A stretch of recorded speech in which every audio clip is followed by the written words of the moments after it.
ಎಲ್ರಿಗೂ ನಮಸ್ಕಾರ. ನಾನು ಇವತ್ತಿನ ವಿಡಿಯೋದಲ್ಲಿ ಪಾಲಕ್ ಪನ್ನೀರ್ ಹಾಗೆ ಅದಕ್ಕೆ ಕಾಂಬಿನೇಷನ್ ಆಗಿ ಮೈದಾ ರೋಟಿ ಹೇಗೆ ಮಾಡೋದು ಅನ್ನೋದನ್ನ ತೋರಿಸ್ತಾ ಇದ್ದೀನಿ. ನಾವು ಆಗಾಗ್ಗೆ ಪಾಲಕ್ ಪನ್ನೀರ್ ತಿನ್ನಬೇಕು. ಅದರಲ್ಲಿರೋ ಆರೋಗ್ಯ ಪ್ರಯೋಜನಗಳನ್ನ ಮಿತಿ ಇಲ್ಲದೆ ಒದಗಿಸು ಪಾಲಕ್ ಸೊಪ್ಪು ಹೆಚ್ಚಿನ ಪ್ರಮಾಣದ ವಿಟಮಿನ್ ಅಂಶಗಳನ್ನು ತನ್ನಲ್ಲಿ ಒಳಗೊಂಡಿರುತ್ತೆ. ಅದೇ ರೀತಿ ಪನ್ನೀರ್ ಕೂಡ ಕ್ಯಾಲ್ಶಿಯಂ ಮತ್ತು ಪ್ರೋಟೀನ್ ಅಂಶವನ್ನು ಹೊಂದಿರುತ್ತೆ. ಹೀಗಾಗಿ ಅಪಾರವಾದ ಆರೋಗ್ಯ ಪ್ರಯೋಜನಗಳನ್ನ ಪಡೆಯಲು ನಾವು ಪಾಲಕ್ ಪನ್ನೀರ್ ತಿನ್ನಲೇಬೇಕು.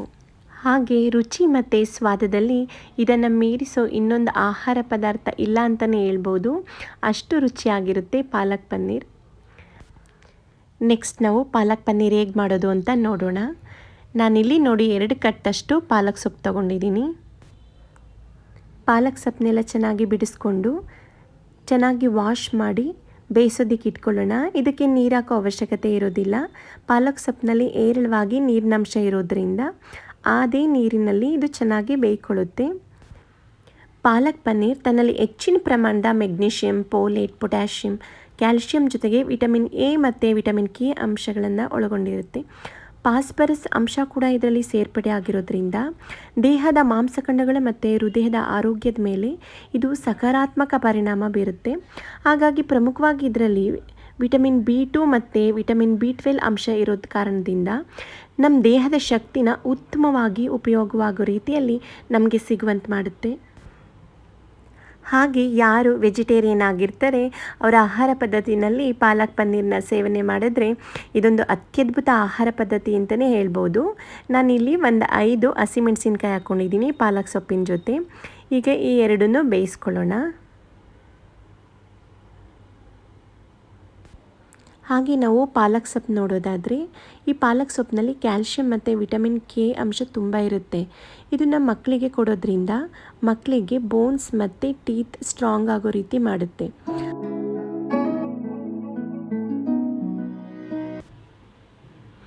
ನೆಕ್ಸ್ಟ್ ನಾವಿಲ್ಲಿ ರೋಟಿ ಹೇಗೆ ಮಾಡೋದು ಅಂತ ನೋಡೋಣ. ನಾನಿಲ್ಲಿ 3 ಕಪ್ಪಷ್ಟು ಮೈದಾ ಹಾಕ್ಕೊಳ್ತಾ ಇದ್ದೀನಿ. ನೀವು ಬೇಕಂತ ಅಂದರೆ ಗೋಧಿ ಹಿಟ್ಟಲ್ಲಿ ಸಹ ಮಾಡ್ಬೋದು. ಹಾಗೆ 1 ಸ್ಪೂನಷ್ಟು ಉಪ್ಪು ಹಾಕ್ಕೊಳ್ತಾ ಇದ್ದೀನಿ. ಹಾಗೆ 1 ಸ್ಪೂನಷ್ಟು ಸೋಂಪು.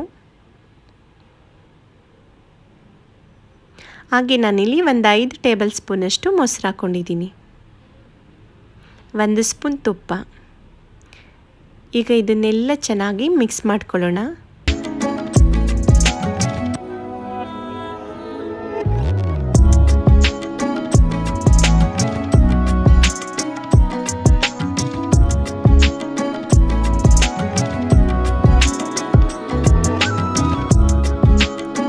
ಇಲ್ಲಿ 1 ಕಪ್ಪಷ್ಟು ನೀರು ತೊಗೊಂಡಿದ್ದೀನಿ. ಒಂದೇ ಸಲ ಹಾಕೊಳ್ಳೋದಕ್ಕಿಂತ ಸ್ವಲ್ಪನೇ ನೀರು ಸೇರಿಸ್ಕೊಂಡು ಚೆನ್ನಾಗಿ ಹಿಟ್ಟನ್ನು ಮಿತ್ಕೊಳ್ಳೋಣ.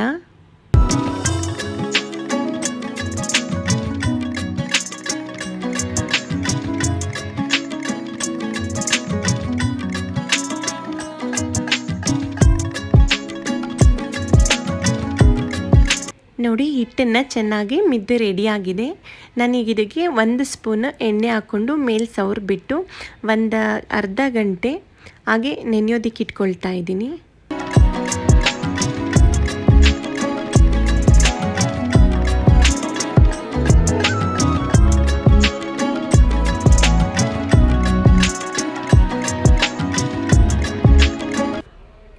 ನೆಕ್ಸ್ಟು ಪಾಲಕ್ ಪನ್ನೀರ್ ರೆಡಿ ಮಾಡ್ಕೊಳ್ಳೋಣ. ನಾನು ಪಾಲಕ್ ಸೊಪ್ಪು ಬೇಯಿಸಿದ ಮೇಲೆ ಅದನ್ನು ತಣ್ಣೀರಿಗೆ ಹಾಕ್ಬಿಟ್ಟು ಇಟ್ಟಿದ್ದೆ. ಇಲ್ಲ 1-2 ಐಸ್ ಕ್ಯೂಬ್ ಸಹ ನೀವು ಹಾಕ್ಬೋದು. ಹೇಗಂದರೆ ನಾವು ಪಾಲಕ್ ಸೊಪ್ಪು ಅದರಲ್ಲಿ ಗ್ರೀನ್ ಹಸಿರಿನಂಶ ಇರುತ್ತಲ್ಲ ಅದು ಹಾಗೆ ಉಳ್ಕೊಳ್ಳುತ್ತೆ ತಣ್ಣೀರಿಗೆ ಹಾಕಿದರೆ. ಇಲ್ಲ ನಾವು ಹಾಗೆ ಡೈರೆಕ್ಟಾಗಿ ರುಬ್ಬಿದರೆ ಸ್ವಲ್ಪ ಕಲರ್ ಚೇಂಜ್ ಆಗುತ್ತೆ. ಹಾಗಾಗಿ ನಾನು ಬೇಯಿಸಿದ ಮೇಲೆ ತಣ್ಣೀರಿಗೆ ಹಾಕಿಟ್ಟಿದ್ದೆ. ನೋಡಿ ಈಗ ಪೇಸ್ಟ್ ರೆಡಿಯಾಗಿದೆ. ನೋಡಿ ಎಷ್ಟು ಗ್ರೀನಾಗಿ ಕಾಣಿಸ್ತಾ ಇದೆ. ಈ ರೀತಿ ಪೇಸ್ಟ್ ಮಾಡಿಕೊಂಡ್ರೆ ಸಾಕು. ನೆಕ್ಸ್ಟು ನಾನು ಒಂದು ಪ್ಯಾನ್ ಇಟ್ಕೊಂಡಿದ್ದೀನಿ. ಈಗ ಪ್ಯಾನ್ಗೆ ಸ್ವಲ್ಪ ಎಣ್ಣೆ ಹಾಕ್ಕೊಳ್ತಾ ಇದ್ದೀನಿ. ಎಣ್ಣೆ ಬಿಸಿಯಾಗಿದೆ. ನಾನಿಲ್ಲಿ 1 ಸ್ಪೂನಷ್ಟು ಜೀರಿಗೆ ಹಾಕ್ಕೊಂಡಿದ್ದೀನಿ. ಹಾಗೆ 3 ಪಲಾವ್ ಎಲೆ, ಹಾಗೆ 1 ತುಂಡು ಚಕ್ಕೆ, 1-2 ಲವಂಗ ಹಾಕ್ಕೊಂಡಿದ್ದೀನಿ. ಹಾಗೆ 1-2 ಮೀಡಿಯಮ್ ಸೈಜ್ ಈರುಳ್ಳಿನ ಸಣ್ಣಗೆ ಹೆಚ್ಕೊಂಡು ಹಾಕ್ಕೊಂಡಿದ್ದೀನಿ. ಈಗ ಇದನ್ನೆಲ್ಲ ಚೆನ್ನಾಗಿ ಫ್ರೈ ಮಾಡ್ಕೊಳ್ಳೋಣ. ಹಾಗೆ ನಾನಿಲ್ಲಿ ಒಂದೆರಡು ಬೆಳ್ಳುಳ್ಳಿನ ಬಿಡಿಸ್ಕೊಂಡು ಹಾಕ್ಕೊಂಡಿದ್ದೀನಿ. ಈಗ ಇದಕ್ಕೆ ಸ್ವಲ್ಪ ನೀರು ಹಾಕ್ಕೊಂಡು ಪೇಸ್ಟ್ ಮಾಡಿ ರೆಡಿ ಮಾಡ್ಕೊಂಡಿದ್ದೀನಿ. ಈಗ ಅದನ್ನು ಹಾಕ್ತಾಯಿದ್ದೀನಿ. ನೀವು ಬೇಕಂದರೆ ಈ ಪೇಸ್ಟ್ ಒಳಗಡೆ ಸ್ವಲ್ಪ ಶುಂಠಿ ಬೇಕಾದರೆ ಸೇರಿಸ್ಕೋಬೋದು. ನೋಡಿ, ಈ ರೀತಿ ಪೇಸ್ಟ್ ಮಾಡಿ ಹಾಕ್ಕೊಂಡಿದ್ರಿಂದ ಫ್ಲೇವರು ಟೇಸ್ಟು ತುಂಬ ಚೆನ್ನಾಗಿ ಬರುತ್ತೆ. ಹಾಗೆ ನಾನಿಲ್ಲಿ ಒಂದು 4 ಸ್ಮಾಲ್ ಸೈಜ್ ಟೊಮೊಟೊ ತೊಗೊಂಡಿದ್ದೀನಿ. ನಾವು ರುಬ್ಬಿ ಹಾಕ್ಬೋದು, ಇಲ್ಲಾಂದರೆ ಕಟ್ ಮಾಡಿ ಹಾಕ್ಬೋದು. ಆದರೆ ಈ ರೀತಿ ನಾವು ಮಾಡೋದ್ರಿಂದ ಪಾಲಕ್ ಪನ್ನೀರ್ ತುಂಬ ಟೇಸ್ಟಿಯಾಗಿ ಬರುತ್ತೆ. ನೋಡಿ, ಈ ರೀತಿ ಉಲ್ಟಾ ಇಟ್ಬಿಟ್ಟು ಬೇಯಿಸ್ಕೊಳ್ತಾ ಇದ್ದೀನಿ. ಈಗ ಇದನ್ನು ಒಂದು 10 ನಿಮಿಷ ಕ್ಲೋಸ್ ಮಾಡಿಬಿಟ್ಟು ಹಾಗೆ ಬೇಯಿಸ್ಕೊಳ್ಳೋಣ. ನೋಡಿ, ಈಗ 10 ನಿಮಿಷ ಆದಮೇಲೆ ಓಪನ್ ಮಾಡಿ ತೋರಿಸ್ತೀನಿ. ಈ ರೀತಿ ಅದನ್ನೆಲ್ಲ ಮಡಚ್ಕೊಂಡು ಆ ಮೇಲ್ಗಡೆ ಸಿಪ್ಪೆ ಇರುತ್ತೆ ನೋಡಿ, ಆ ಸಿಪ್ಪೆ ಮಾತ್ರ ತೆಕ್ಕೊಳ್ಳೋಣ. ಈ ರೀತಿ ಮೇಲ್ಗಡೆ ಸಿಪ್ಪೆ ಇರುತ್ತಲ್ಲ, ಆ ಸಿಪ್ಪೆ ತಗೊಂಡ್ರೆ ಸಾಕು.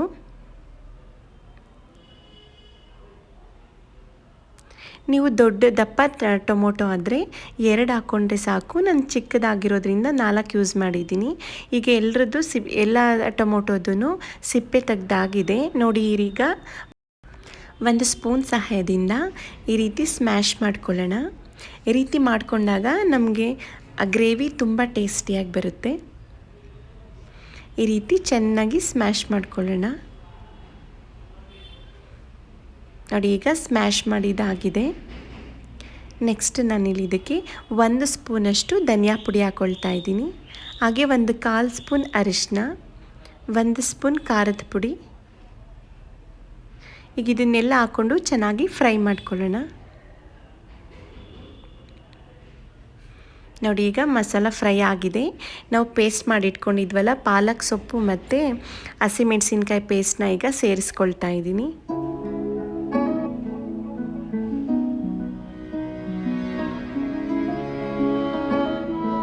ಈಗ ಇದನ್ನೆಲ್ಲ ಚೆನ್ನಾಗಿ ಫ್ರೈ ಮಾಡ್ಕೊಳ್ಳೋಣ.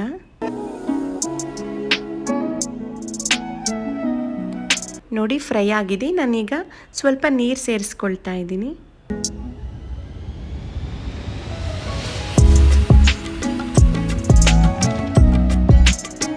ನೋಡಿ, ಮಸಾಲ ಬೇಯ್ತಾ ಇದೆ. ನಾನೀಗ ಇದಕ್ಕೆ ರುಚಿಗೆ ತಕ್ಕಷ್ಟು ಉಪ್ಪು ಸೇರಿಸ್ಕೊಂಡ್ರೆ ಆಯಿತು. ಹಾಗೆ ನಾನಿಲ್ಲಿ 3 ಸ್ಪೂನಷ್ಟು ಮೊಸರು ಹಾಕ್ಕೊಂಡಿದ್ದೀನಿ.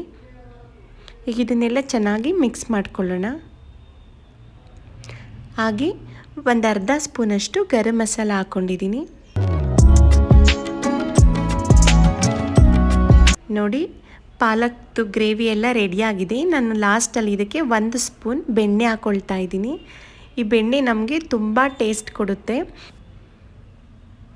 ನೆಕ್ಸ್ಟ್ ನೋಡಿ, ಫೈನಲಿ ನಾನಿಲ್ಲಿ 1 ಕಪ್ಪಷ್ಟು ಪನ್ನೀರನ್ನ ಹಾಕ್ಕೊಳ್ತಾ ಇದ್ದೀನಿ. ಇದು ಹೋಮ್ ಮೇಡ್ ಪನ್ನೀರು, ನಾನೇ ಮನೆಯಲ್ಲಿ ಮಾಡ್ಕೊಂಡಿರೋದು. ಹಾಗಾಗಿ ಸ್ವಲ್ಪ ಪೀಸಸ್ ಎಲ್ಲ ಚಿಕ್ಕದಾಗಿ ಕಟ್ ಮಾಡಿ ಇಟ್ಕೊಂಡಿದ್ದೀನಿ.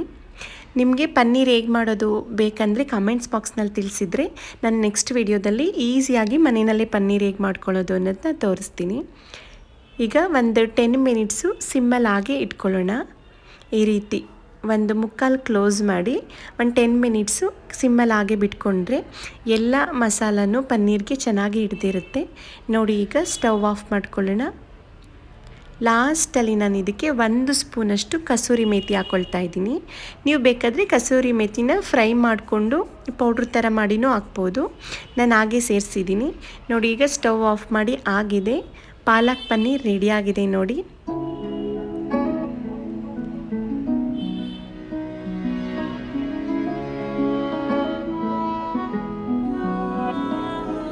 ನಾವು ರೆಸ್ಟೋರೆಂಟ್ಗೆ ಹೋದಾಗ ಯಾವ ರೀತಿ ಪಾಲಕ್ ಪನ್ನೀರ್ ನಮಗೆ ಸಿಗುತ್ತೋ ಅದೇ ರೀತಿ ಅದೇ ರುಚಿ ನಮಗೆ ಸಿಗುತ್ತೆ.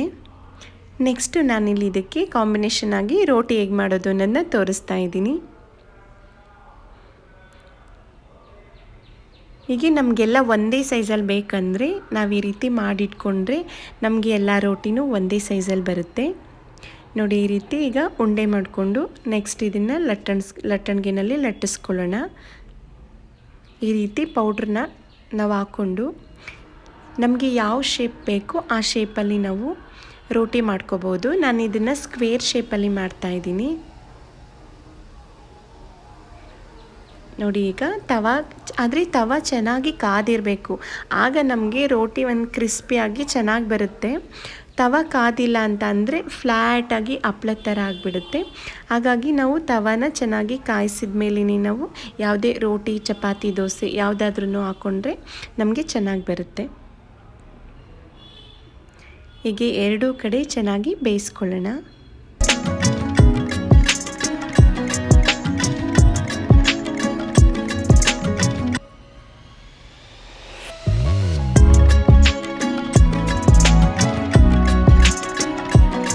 ಈಗ ನಾನು ರೋಟಿ ಮೇಲೆ ಸ್ವಲ್ಪ ಬೆಣ್ಣೆ ಹಾಕ್ಕೊಂಡಿದ್ದೀನಿ.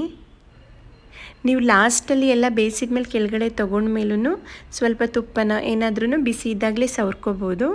ಆದರೆ ನಾನು ಸ್ವಲ್ಪ ಮೇಲ್ಗಡೆನೇ ಬೆಣ್ಣೆ ಹಾಕ್ಕೊಂಡಿದ್ದೀನಿ.